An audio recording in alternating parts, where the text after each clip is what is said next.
everyone. Thank you. Welcome to the Dex, where we cover trivia and strategy for a different Pokemon each week. Yes, thank you. I'm Tuber Alex. And I'm PokeKellz. Why so smug, dude? Oh, psh. You know, it always feels great when you know you're giving the people what they want. Oh, you mean like because of this week's Pokemon? Yeah, I mean, okay. It's a starter. Everybody loves it. Its origin is super interesting. So, you know, that's like a win-win-win. Everybody wins. It's like 3 wins. Okay, just don't get too comfortable because you never know when things might get shaken up. What does that mean? Nothing. Yet.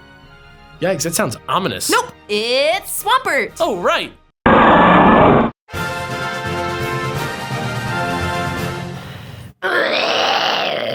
Swampert is the final evolution of Gen 3 water starter Mudkip. It possesses great strength, and the Pokedex even says that it can tow ships and make huge boulder forts. Pretty crazy, right? Not to mention it's faster than a jet ski, can see super well, and uses its fins to sense differences in the tidal winds and waves. It's like the Aquaman of Pokemon.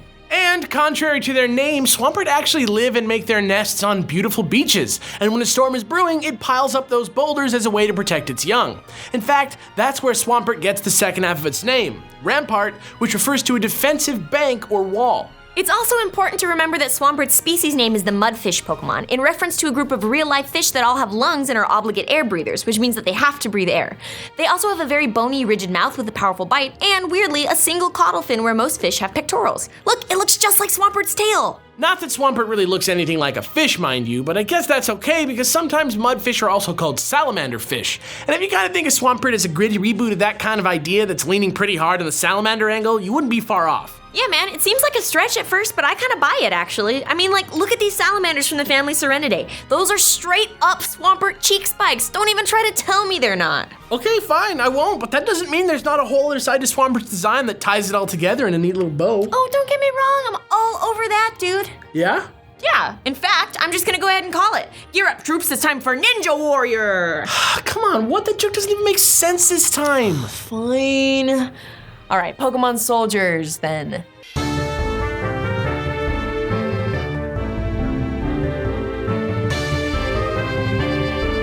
So it's no secret that in Oros, Swampert gained a super buff-looking Mega Evolution, but that doesn't just mean that the cycle of memedom from I heard you like Mudkips to creepy Marshtomp has finally ended with Mega Swampert is ripped.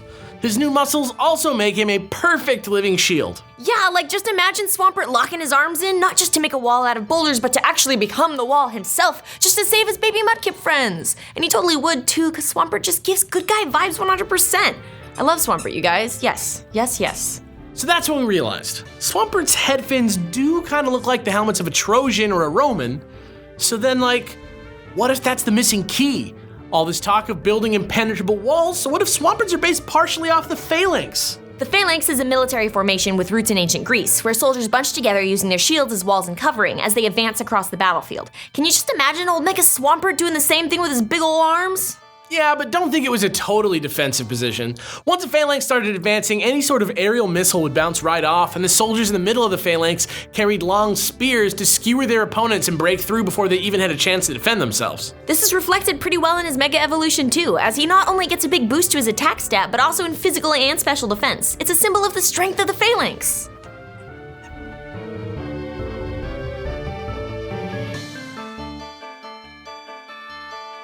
Wow, man, so Swampert must be some sort of great warrior, huh? Well, yeah, no duh. Didn't you just hear us talking about how he's a reference to this great military tactic? Well, sure, but you know what we haven't heard about yet?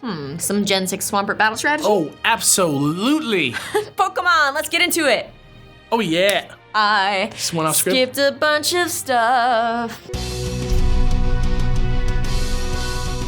So interestingly enough, mighty as he is, Mega Swampert doesn't really have enough of a wow factor that I'd ever really recommend using him as your Mega, especially in VGC 2016, where so much power is being thrown around that hard reads are practically the only road to success.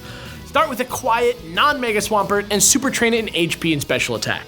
As you may or may not know, certain extremely powerful Pokemon are now allowed to be part of your VGC team in 2016, and practically at the top of that pile is the extremely devastating Primal Groudon, which not only has insane stats, but makes it so sunny, water moves can't even be used. Thank goodness you've got Swampert. This Swampert is a hard counter to Groudon's Fire Ground typing, and is spec'd specifically for special attacking so that things like Burn and Intimidate don't affect his power. Use an Expert Belt and send a boosted stab Earth Power right down Primal Groudon's throat. That's something to make your opponent think twice, all right? But But that's not even the whole strat. 3 of Groudon's most common moves, Earthquake, Precipice Blades, and Eruption, can be hard blocked and permanently shut down by consecutive uses of Swampert's move Wide Guard, which protects you and your opponent from any attacks meant to hit you both. We're talking serious mind games fuel over here, guys. Just get in it. From there, probably go with Scald for a great stab move with the chance for burn, and use Ice Beam for coverage, especially against jerks like Mega Salamence or Mega Ray. Ugh, so buff. VGC 2016 is intense, man. Heck yes it is, but that's not the only way to train a Swampert, so as always, here are a few random thoughts. Swapping Icy Wind in for Ice Beam can be a smart support move when you need to give your sweeper teammate every advantage you can get.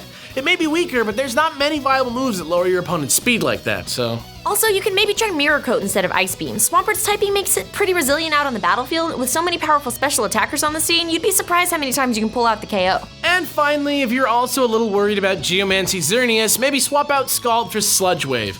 You can still use it in intense sunlight, and sometimes it can turn out to be a nasty little surprise.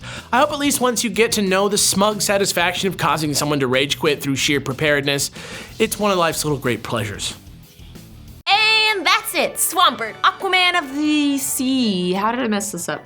For another hour of great content with me, Kelz, and Jimmy, click here to check out our weekly podcast. We just started uploading them a few weeks ago, but there's tons of it for all your commuting needs. Or if trivia is more your thing, check out these other great Dex episodes about starter Pokemon. And don't forget to subscribe. I'm PokeKellz. And I'm Tuber Alex. What an awful nickname. Tune in next week for another angelic episode of The Dex.